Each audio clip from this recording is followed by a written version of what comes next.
మీరు ఇంటికి ద్వితీయ సంతానమా? సో, ఆడవాళ్ళలో కానీ, మగవాళ్ళలో గానీ ఎప్పుడైతే ఇంటికి రెండవ సంతానంలో జన్మిస్తారో, నార్మల్‌గా పెద్దవాళ్ళు ఏం చెప్తారంటే వీళ్ళకి కష్టాలు ఏముండవు. మొదటిగా ద్వితీయ సంతానంలో ఉన్న వాళ్ళకే కష్టాలొస్తాయి. ఎప్పుడైతే ద్వితీయ సంతానంలో 1 నుండి 10.5 సంవత్సరాల లోపు ఒక దశ ఉంటుంది. 10.5 సంవత్సరాల నుండి 28.5 సంవత్సరాల వరకు ఒక దశ ఉంటుంది. ఈ 2 దశల్లో మొదటి దశలో సుఖపడితే రెండో దశలో తీవ్రమైన కష్టాలుంటాయి. రెండో దశలో కష్టపడితే మొదటి దశలో సుఖాలుంటాయి. ద్వితీయ సంతానంలో జన్మించి ASLGCV ఈ పేర్లతో మీ పేరు అనేది మొదలైందా?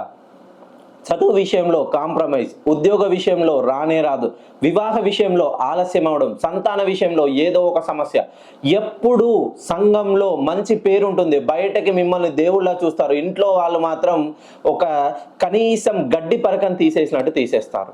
మీరు ఇంటికి ద్వితీయ సంతానమైన ఎంత కష్టపడ్డా కూడా ఆ కష్టానికి తగ్గట్టుగా రికగ్నైజేషన్ ఉండదు. మీ తల్లి కానీ మీ తండ్రి కానీ మిమ్మల్ని గుర్తించరు. మీ సహోదరులు కానీ, మెయిన్గా అబ్బాయిలైతే అన్నదమ్ముల నుండి గుర్తింపే లభించదు.